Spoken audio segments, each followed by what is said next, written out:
Sonic has been releasing more and more powerful items over the years, and with monthly releases that constantly need to be stronger than last month's stuff, there would eventually come a tipping point where the new gear is so strong that it turns you into a one-man army. You know what I'm talking about. Ochokochi needs no introduction. When you fight people who don't have an Ochokochi with an Ochokochi, it's not fun. Maybe you win, maybe you get 13 million damage and 20 kills, maybe you string living legend after living legend. But do you really have fun? Do you feel challenged?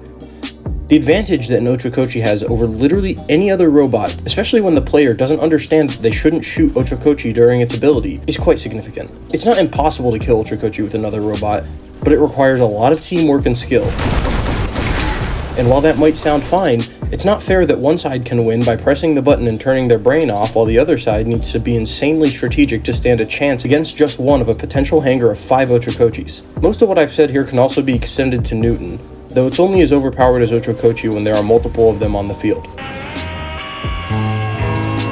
Personally, I've had enough. I'm one of those lucky people who happens to have an Ochokochi and a Newton, and while I think it's incredibly honorable how some YouTubers have sold theirs or vowed to simply stop using it, I think you can still keep an Ochokochi in your hangar and play honorably. How? It's by only using it when the enemy uses it. I simply don't want to use my Ochokochi against people who don't have one. It kills the entire challenging aspect of the game. What is challenging, though, is killing enemy Ochokochis with my own. It's a fair fight, and it's extremely rewarding.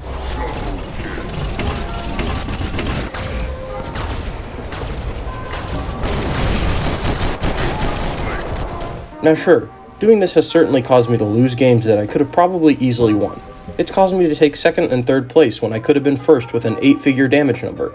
But War Robots isn't just about big numbers and victories. The fun is in the fight, and I encourage all Ochokochi owners to consider joining me in my efforts. You may not always win, you may not always be number one, but you'll have fun, and so too will your team and probably the enemy team as well. And that's the whole point of video games. Thanks for watching.